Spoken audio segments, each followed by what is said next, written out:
Welcome into Duval Daily, presented by GenJag.com. I'm Jordan Lugo. Thanks so much for tuning in here on Tuesday, March 12th.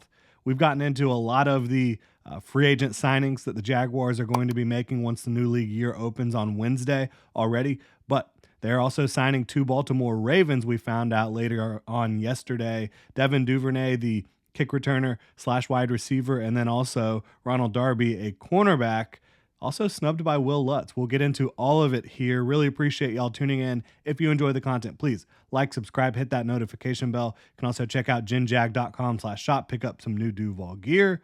All right, so look, Jaguars, they are set to sign free agent returner and receiver Devin Duvernay from the Ravens. This is also an indication, if you couldn't tell, Jamal Agnew heading elsewhere. It looks like not going to be a Jacksonville Jaguar. According to Rap Sheet, it is a 2-year deal worth $8.5 million, up to $12.5 million in incentives for Devin Duvernay. So the Jaguars, they land one of the best returners in the game to replace Jamal Agnew, who is a free agent and struggled to stay healthy over the last couple years with the Jaguars, right? Jamal Agnew, when healthy, is obviously maybe the best returner on the planet. Certainly up there, but Devin Duvernay is right up there with him as well. Duvernay is a 2-time Pro Bowler, 1-time All-Pro as a returner, and make no mistake, that is why the Jaguars signed him, right?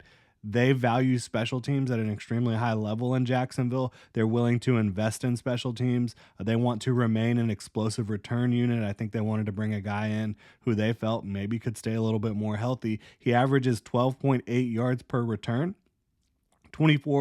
that's punt returns, and 24.8 yards per kick return for his career. He scored 2 touchdowns on kickoff returns. Like, this is a guy that can certainly change the field, flip the field for you. He does have additional value as a potential role player on offense, kind of the gadgety type guy that Jamal Agnew was at times when he was healthy as well. You can get the ball in his hands quickly and let him use his speed to pick up yards. You can also draw up plays to get him vertical down the field and, again, use his speed. Ran a sub-4.4 40-yard dash. Personally, I think special teams is huge, and I don't mind investing in it. I know that this isn't some massive investment. When you look at an $8.5 million deal over 2 years, you're probably talking about a cap hit of $2 million or less in 2024 for Devin Duvernay. So good signing for me. I think this is a guy that every year of his career, he was pretty productive as a role-playing receiver type of player until 2023, when the Ravens really invested in the wide receiver position, kind of bumped him down the depth chart, but still a very good return man, both as a punt returner and kick returner. The Jaguars, they're also signing another former Raven and a former Florida State Seminole, cornerback Ronald Darby. I love this one. This is one of my favorite signings the Jaguars have made. Highly experienced in man coverage, good in press coverage. He is a super athlete. He's not a long-term answer at 30 years old, but he can play opposite Tyson Campbell if you need him to. He can play inside. He can play outside. Again, not a long-term starter. It's a 2-year deal for him, but he can start for you in 2024, whether that's playing opposite Tyson Campbell on the outside in press coverage or playing in the slot for you. I think that he will be a starter for the Jaguars, either, again, in the nickel or outside. One of those two spots, I think he is likely a starter in 2024 for the Jags. It's a 2-year deal worth $10 million max per Jordan Schultz. So, again, not a big cap hit. A lot of these signings the Jaguars are making, really all of them, none of them are like massive cap hits for 2024. The biggest one being Gabe Davis, the biggest deal that they have signed so far. And even he is going to probably hit the cap for in between $5 to $6 million. So the Jaguars, they've been adding talented starters, guys that can definitely come in and contribute and upgrade their roster, but not guys that are breaking the bank so far. So you're looking at a cap hit again, probably about $2 million for a Ronald Darby. In other news, as I mentioned, Will Lutz snubbed the Jaguars. After initially agreeing to a 3-year deal in principle, apparently he has decided to return to Denver. So that is something, right? You don't see that all the time. This has happened with the Jaguars in the past, though. Tyson Alualu was supposed to come back to Jacksonville, decided to stay in Pittsburgh. So one of those things. Sir, the Jaguars are not happy about it, but they'll likely now shift their sights elsewhere for a veteran kicker. Playoff hero Riley Patterson is still on the roster, and he's a guy that is an accurate kicker, just does not have the biggest leg. Brandon McManus, he signed with the Commanders. It seemed like the Jaguars had already elected and decided to move on anyways after a horribly inconsistent stretch down the year, or down the stretch for Brandon McManus there. Peterson was visibly mad on the sideline, visibly mad in a lot of press conferences after some of those misses that, if you want to look at it this way, cost the Jaguars a playoff spot.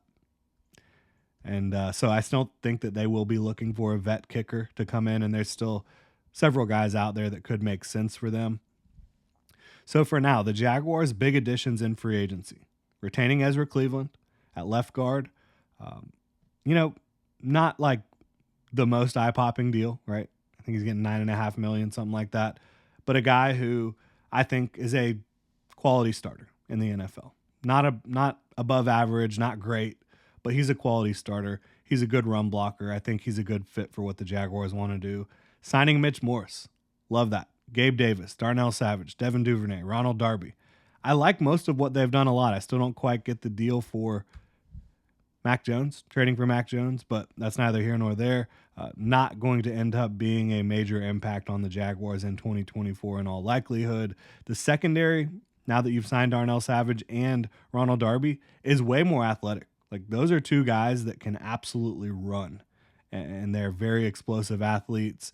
They're two starting caliber players. Darnell Savage has started most of his career, his entire career really, with the Green Bay Packers. Had a very good season in 2023. Started his career off really well there as well. And Ronald Darby, he's been starting around the league for a long time, and I think he's going to continue to start in Jacksonville. When it comes to the Darnell Savage move, how does that work in terms of who's going to be on the field?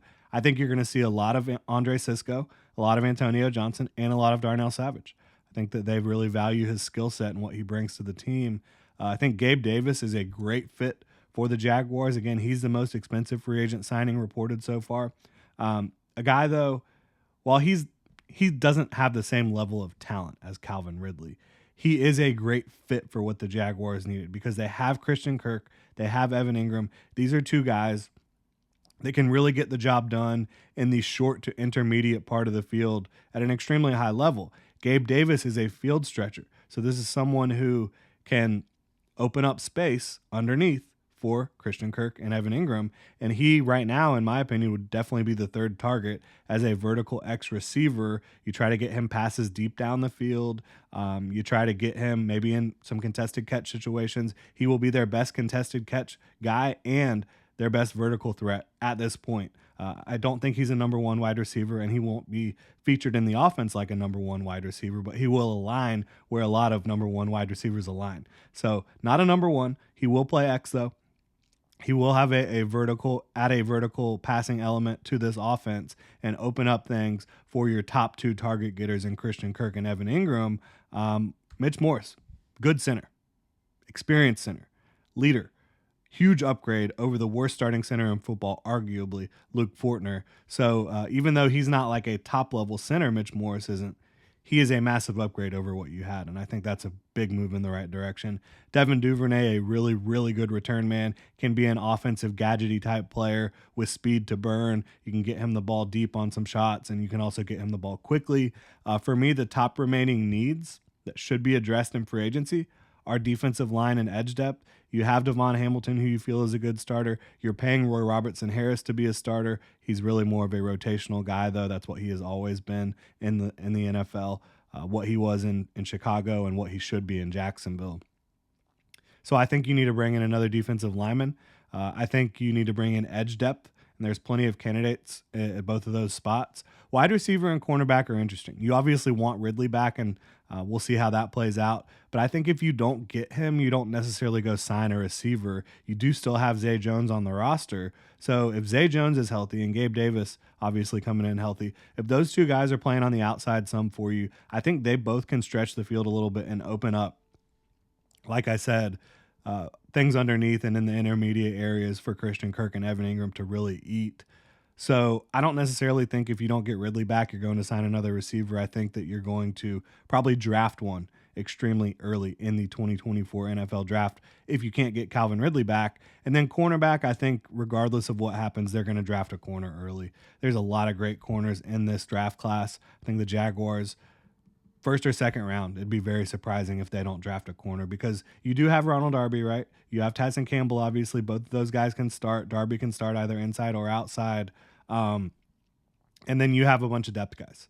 You haven't brought back Trey Herndon. You have Buster Brown, who can be a depth piece for you outside. You have potentially Gregory Jr. I don't think that they have made a move to bring him back yet. He is a restricted free agent. So it'll be interesting to see how it plays out, but I still think Calvin Ridley very much on the table. The longer we go without hearing something on Ridley, the better. The Jaguars, they don't want to finalize a deal until after the start of the league year tomorrow. If they did, they'd be giving up a second-round pick to the Atlanta Falcons for Calvin Ridley. So I think they want to wait until after the league year, and the longer you don't hear something about another team signing Calvin Ridley, I think the better for the Jaguars and for Ridley for that situation. Stay tuned. Like I said, no news on Ridley yet. That's a good thing. No news on the Josh Allen deal. That is not a good thing, but I think the Jaguars are working to get that done. And congrats to Darius Williams. Back to the Rams. Very excited for him. I love his effort, love his game, love the fit back there. I think he will do great for them. Sad that he had to leave. Was not a fan of releasing him. I would have tried to, personally, if it was up to me. I know he's not the best fit. I know he's not the biggest guy, but I would have tried to keep him around, extend him, restructure his deal, whatever you needed to do, because I just think he's a really good football player, and I think he was probably the most consistent member of the Jaguars secondary in 2023. Don't think he's about to hit a cliff in terms of his level of play, but congratulations to him for going back to LA. Happy for him. Hope he has a good, successful run out there again with the Rams. Really appreciate y'all tuning in. If you enjoy the content, please like, subscribe, hit that notification bell. You can also check out ginjag.com/shop, pick up some new Duval gear. Y'all have a good one.